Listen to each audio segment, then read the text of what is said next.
Hello बच्चों, कैसे हैं आप सभी लोग। उम्मीद करता हूँ कि आप लोग बढ़िया होंगे, स्वस्थ होंगे, मस्त होंगे। आप सभी लोगों का स्वागत है वेदमी में। मैं हूँ सुधाकर चौहान, केमिस्ट्री एजुकेटर आपका।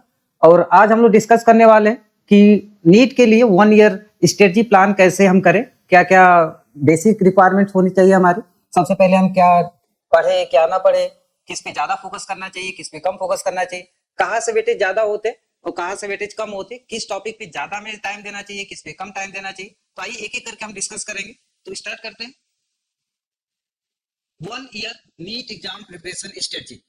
तो आपको ये जो प्रिपरेशन है इसमें 3 बातों पे ध्यान देना पड़ेगा। आपको इस पैटर्न पे काम करना पड़ेगा जिसको हम क्या बोलेंगे, CAS पैटर्न पे आपको काम करना पड़ेगा। यहाँ पे C का मतलब क्या होगा, S का मतलब क्या होगा एंड A का मतलब क्या होगा। तो C से हम क्या बोलेंगे, C से क्या बोलेंगे यहाँ कि आपको किस पे काम करना पड़ेगा। सबसे पहले कंसेप्ट पे, किस पे ज्यादा फोकस करना पड़ेगा, कंसेप्ट पे। उसके बाद ए की बात करें तो ए का मतलब क्या हो जाएगा, एक्यूरेसी। किस पे ध्यान देना पड़ेगा आपको, एक्यूरेसी पे ध्यान देना पड़ेगा। और लास्ट में आता है क्या, एस। एस का मतलब क्या हो जाएगा, स्पीड पे ध्यान देना पड़ेगा।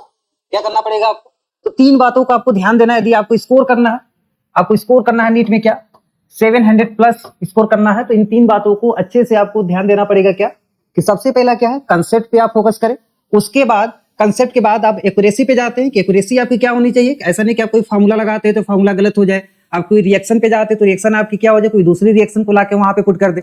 आपको ध्यान देना पड़ेगा। और लास्ट में सबसे इंपॉर्टेंट चीज क्या है, स्पीड। स्पीड से क्या होगा कि आपका टाइम जो है वो बचेगा। यदि आप टाइम किसी भी टॉपिक से बचा के ले जाते हैं तो उसको कहीं हम जो हार्ड वाले क्वेश्चन होते हैं वहां पे ले जाकर उसको हम यूटिलाइज कर सकते हैं। तो इन 3 बातों को आपको ध्यान देना पड़ेगा कि अच्छा स्कोर पाने के लिए नीट में ये 3 आपके क्या है, बेसिक चीजें। उसके बाद हम देखते हैं केमिस्ट्री की बात करें तो केमिस्ट्री की जो 4 ब्रांचेज होती है वो कितनी होती है, 3 होती है। क्या होगा, physical chemistry, organic chemistry and inorganic chemistry. ये 3 केमिस्ट्री की ब्रांच होती है। जैसा आप जानते ही हैं कि क्या क्या होगा, physical, organic and inorganic chemistry. बात करेंगे हम तीनों केमिस्ट्री पे एक एक करके हम बात करते हैं कि किसमें से क्या क्या चैप्टर आपको स्टार्टिंग में पढ़ना चाहिए, कितने टाइम में पढ़ना चाहिए। आइए शुरू करते हैं। देखिए हम मंथ बाय मंथ स्ट्रेटजी का बात करेंगे यहाँ पे कि मंथ टू मंथ आपको कैसे क्या करना, स्ट्रेटजी प्लान करना। हम पहले 4 मंथ की बात करें तो पहले 4 मंथ की बात करेंगे तो देखिए क्या करना। फिजिकल केमिस्ट्री की बात करें या हम तीनों ब्रांच की बात करें तो आपको एक एक टॉपिक को ज्यादा ध्यान देना। जैसे हम यहाँ पे बात कर लेते हैं क्या, फिजिकल केमिस्ट्री की बात करें तो यहाँ पे मूल कंसेप्ट आपको क्या करना, बहुत अच्छे से पढ़ना है। मूल कंसेप्ट यदि आप बहुत अच्छे से समझ जाते हैं तो फिजिकल का लगभग काम हो जाता है।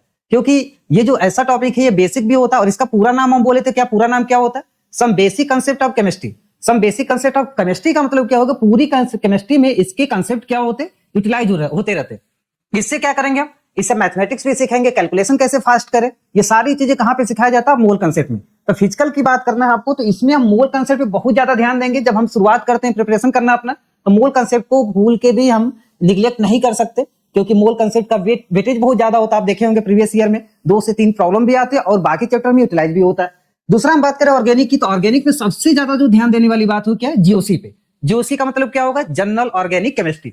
जीओसी को बहुत अच्छे से आपको क्लियर करना। यदि जीओसी आपका तैयार हो गया तो लगभग आपकी ऑर्गेनिक केमिस्ट्री में कमांड बन जाएगी। आपको कोई नहीं रोक पाएगा कि ऑर्गेनिक केमिस्ट्री नहीं समझ में आती है, ऑर्गेनिक केमिस्ट्री में रिएक्शन को हमें रटना पड़ता है। तो ऐसा कुछ भी नहीं है कि आपको रटना पड़ेगा। ठीक है, इनऑर्गेनिक केमिस्ट्री की बात करें तो बैकबोन ऑफ केमिस्ट्री बोला जाता है। चैप्टर का नाम क्या है, केमिकल बॉन्डिंग। तो आपको किसको ध्यान देना है, केमिकल बॉन्डिंग को। तो इनऑर्गेनिक केमिस्ट्री में हालांकि पढ़ना तो सभी है लेकिन ज्यादा जो फोकस करना है किस पे, ये जो मेन चैप्टर है फिजिकल केमिस्ट्री का क्या, मोल कंसेप्ट पे हमें ध्यान देना। केमिस्ट्री की बात करें, ऑर्गेनिक केमिस्ट्री की बात करें तो जीओसी पे ध्यान देना। एंड इनऑर्गेनिक केमिस्ट्री की बात करें तो क्या, केमिकल बॉन्डिंग पे ध्यान देना। केमिकल बॉन्डिंग ऐसा चैप्टर है जो हर जगह पे क्या होगा, यूज होता रहेगा। पूरी ऑर्गेनिक में चलेगा, पूरी इनऑर्गेनिक में चलेगा, हर जगह पे ये रहता ही रहता। तो ये क्या होगा, आपका प्लान होगा पहले से 4 मंथ तक आपको इन चैप्टर पे क्या करना, कमांड बनाना। सेकेंड हम बात करें एटॉमिक स्ट्रक्चर फिजिकल में, इसके बाद थर्मोडायनेमिक्स। और साथ ही साथ क्या करना, आपको न्यूमेरिकल प्रैक्टिस डेली करते रहना। जो भी आप चैप्टर पढ़ते हैं, जो भी टॉपिक पढ़ के जाते हैं उस टॉपिक पे क्या करना, आपको 10 से 15 20 जितने भी प्रॉब्लम सॉल्व कर सकते उतने न्यूमेरिकल डेली सॉल्व करते रहना पड़ेगा। यदि आप न्यूमेरिकल सॉल्व नहीं करते तो क्या होगा, जितना भी कंसेप्ट आप सीख के आते सब क्या हो जाएगा, भूल जाएगा। तो कंसेप्ट को रिवाइज करने का तरीका क्या, कि आप न्यूमेरिकल सॉल्व करते रहिए। आगे क्या, रिएक्शन मैकेनिज्म को जितना आप सीख पाए उतना सीखिए, जितना आप ड्रॉ कर पाते उतना ड्रॉ करिए। रिएक्शन जितनी बार बनाएंगे उतना ज्यादा ऑर्गेनिक केमिस्ट्री आपको आने वाली है। ठीक है, एनसीईआरटी को आपको भूल के भी इग्नोर नहीं करना। एनसीईआरटी के पैटर्न पे रहेंगे, क्योंकि वहां से ज्यादा कुछ भी पूछा नहीं जाता। बहुत ज्यादा पूछा जाएगा तो कुछ रेफरेंस बुक होंगी, वहां से कुछ क्वेश्चन प्रैक्टिस करेंगे, इससे ज्यादा कुछ भी नहीं आने वाला। आइए अगले 4 मंथ की बात करें, मंथ 5 to 8 की बात करें, तो आपको क्या करना, कंसेप्ट बिल्डिंग एंड एनसीईआरटी पे फोकस करते रहना। तो आपको कंसेप्ट अभी तक क्या करना, कंसेप्ट ही आपको बिल्ड करते रहना, बहुत अच्छे से कंसेप्ट आपको तैयार करना। फिजिकल केमिस्ट्री की बात करें तो इस मंथ में जैसे हम चैप्टर पढ़ते हैं सोल्यूशन पढ़ेंगे और केमिकल इक्विलिब्रियम, ये दोनों चैप्टर आप जानते हैं कि कितना ज्यादा इंपॉर्टेंट है फिजिकल केमिस्ट्री के पॉइंट ऑफ व्यू से। इन दोनों को आपको क्या करना, फोकस करते रहना। ऑर्गेनिक की बात करें तो हाइड्रोकार्बन जो लगभग केमिस्ट्री को क्या करता है, क्लियर कराता है। उसके बाद ऑर्गेनिक कंपाउंड कंटेनिंग हैलोजेंस, तो जैसे ही आप हाइड्रोकार्बन से क्या आते हैं, हाइड्रोकार्बन से डिराइव होते हैं क्या, ऑर्गेनिक कंपाउंड कंटेनिंग हैलोजन। तो हाइड्रोकार्बन एक बार आप सीख लेते हैं तो उन्हीं हाइड्रोकार्बन से आगे के सारे कंपाउंड क्या होते हैं, डिराइव होते हैं। जैसा आप यहां से क्या आएंगे वही चीजें क्या होंगी, आगे चलती रहेंगी। इनऑर्गेनिक की बात करें तो यहाँ पे P block, D block and F block को हमें क्या करना, डिस्कस करना पड़ेगा इस पूरे टाइम पे। और इनके क्या करना आपको, देखिए अभी क्या करना, आपको थोड़ा सा अपनी जो कंसेप्ट है उसको डीप में ले जाना पड़ेगा। एमसीक्यू आपको प्रैक्टिस करते रहना। अब क्या करेंगे आप कि जब 5th मंथ में आते हैं, 4 या 5th मंथ में आते हैं, तो आपको कुछ मॉक टेस्ट भी देते रहना पड़ेगा। जैसे हम क्या करें कि पीवाईक्यू सॉल्व करें, चैप्टर वाइज मॉक टेस्ट आप दे सकते हैं। और अपने वीक एरिया पे ध्यान दीजिए। जब भी आप मॉक टेस्ट देते हैं तो उसमें आपको प्रॉब्लम आएगी कि हाँ कहीं से प्रॉब्लम अच्छे से बन पा रहे हैं, कहीं से प्रॉब्लम नहीं बन पा रहे, तो उनको आपको ध्यान देना पड़ेगा। और जहां पर भी आपको लगे कि आप थोड़ा सा वीक पड़ रहे हैं तो उस चैप्टर को, उस टॉपिक को फिर से रिवाइज करिए, रिवाइज करके उसको और मजबूत करने की कोशिश करिए। इसका तरीका एक ही है कि आप जितना क्वेश्चन सॉल्व करेंगे उससे आपको पता चलेगा कि हाँ कहाँ पे चीजें वीक है, कहाँ पे स्ट्रांग है, तो ये सारी चीजें क्लियर हो जाएंगी। अगले 4 मंथ की बात करें, अगले 4 मंथ और लास्ट ये जो आपका टाइम होगा जिसमें फिजिकल केमिस्ट्री में क्या होगा, electrochemistry and chemical kinetics.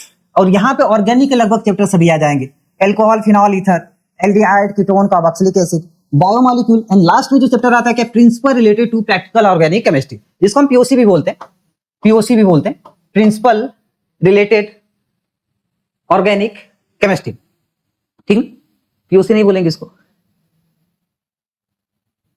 POC भी बोलते हैं यहाँ पे, हालांकि लिखा नहीं। ठीक, तो ये जो चैप्टर्स है नीचे वाले, आपको लगता है कि ये बहुत आसान है, बहुत छोटे से चैप्टर है, या लास्ट में तो इनको पढ़ना ही नहीं है, यहां से भी क्वेश्चन बहुत ज्यादा पूछे जाते हैं और बहुत इजी होते हैं ये चैप्टर्स। जैसे बायोमॉलिक्यूल जानते हैं, आप 1-2 दिन में पढ़ लेंगे तो पूरी चीजें क्या हो जाएंगी, समझ में आएंगी। एनसीईआरटी पढ़ लेंगे तो वो सफिशिएंट है। Principle related to practical organic chemistry, तो जितने भी चैप्टर्स आप पढ़ के आते हैं इनऑर्गेनिक में, ऑर्गेनिक में, तो उन्हीं का क्या होता है, ये टेस्ट होते हैं कि कौन से कंपाउंड क्या कलर देंगे, कौन सा टेस्ट देंगे, ये कौन सा फिनॉल से रिएक्शन करेगा, कौन एल्कोहल का टेस्ट होगा, कौन सा एमाइंस का टेस्ट होगा, कौन सा एसिड का टेस्ट होगा। तो ये सारी चीजें इसी में पढ़ाई जाती है। इसका मतलब कि पूरी ऑर्गेनिक केमिस्ट्री का लगभग एक क्या होता है, समराइज फॉर्म होता है कि आके सारी चीजें यहाँ पे हम क्या करते हैं, समझते हैं। इनऑर्गेनिक की बात करें तो coordination chemistry and redox reaction यहाँ पे आपको बहुत अच्छे से पढ़ना पड़ेगा, क्योंकि ज्यादा जो इनऑर्गेनिक का वेटेज आता है वो कहां से, chemical bonding and coordination chemistry, यही दो क्या है ज्यादा कवर करते हैं। लास्ट में आपको क्या करना, अब तो आप यहां तक पढ़ चुके हैं, तो अब क्या करेंगे, फुल लेंथ मॉक टेस्ट आप क्या करेंगे, शुरू करेंगे, रिवीजन शुरू करेंगे अपना। कि अब ऐसा नहीं कि टॉपिक वाइज ही केवल आपको प्रॉब्लम सॉल्व करने, अभी क्या करना, फुल लेंथ आपको मॉक टेस्ट देना पड़ेगा।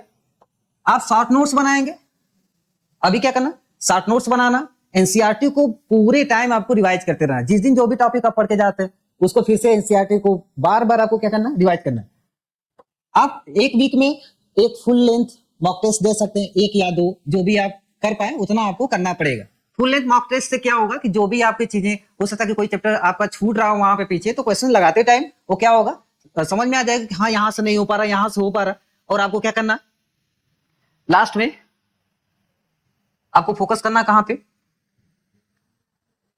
स्पीड इंप्रूवमेंट पे, जो कि शुरू में मैंने बोला था कि आपको अपने कॉन्सेप्ट और स्पीड पे बहुत काम करना पड़ेगा। स्पीड जितना, क्योंकि आप जानते हैं कि 3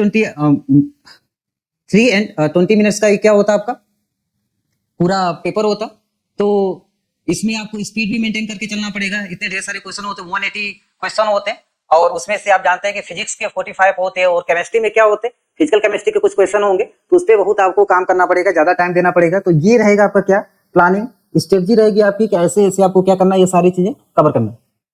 लास्ट में रूटीन पर डे का होना चाहिए आपका स्टडी का। ऐसा नहीं कि आप एक दिन पढ़ते एक दिन नहीं पढ़ते, कि आज का हम कल पढ़ लेंगे, तो कल भी तो आप कुछ और पढ़ेंगे, तो क्या हो जाएगा, ज्यादा आपको प्रेशर बनने लगेगा लास्ट में। मॉर्निंग टाइम में आपको क्या करना, मॉर्निंग में क्या कर सकते हैं आप कि आप चीजों को रिवाइज करिए और एनसीईआरटी को क्या करिए, रिवाइज करिए। आफ्टरनून में आप पीवाईक्यू सॉल्व करिए, जो भी है एमसीक्यू लगाइए, एंड इवनिंग में टॉपिक वाइज क्या कर सकते हैं आप, जो भी टॉपिक आपने मॉर्निंग में रिवाइज किया उसकी क्या दे सकते हैं आप, टेस्ट मतलब दे सकते हैं टॉपिक वाइज, जिससे जो भी आपने पढ़ा वो क्या हो जाए।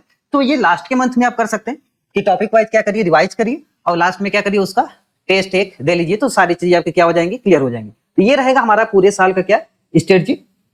और ये हमारी टीम नीट 2025 की, जिसमें हम फ्री क्रैश कोर्स लेके आ रहे हैं। और ये हमारा क्रैश कोर्स चालू हो रहा है कहाँ से, 1 अप्रैल से शुरू हो रहा है, जिसमें प्रवीण सर हैं, ये पढ़ाएंगे आपको फिजिक्स के जितने भी चैप्टर्स होंगे ये टॉपिक वाइज और क्वेश्चन के थ्रू सारी चीजें प्रैक्टिस कराएंगे। केमिस्ट्री बताएंगे हम, जिसमें हम क्या करेंगे कि डेली एक चैप्टर हम क्या करेंगे, कवर करने वाले हैं with solution, problem and solution. और सारी जो थियरी उससे बेसिस पे रहेगी, थियरी भी समझेंगे और थियरी के साथ साथ हम क्या करने वाले हैं, पूरे चैप्टर को या पूरे चैप्टर के क्वेश्चन को क्या करने वाले हैं, सॉल्व करने वाले हैं, पीआईक्यू सॉल्व करेंगे।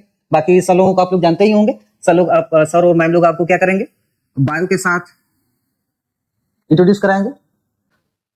किसी को कोई क्वेरी इसमें कुछ पूछना हो आपको, चलिए किसी को कुछ नहीं पूछना तो आज के लिए इतना ही।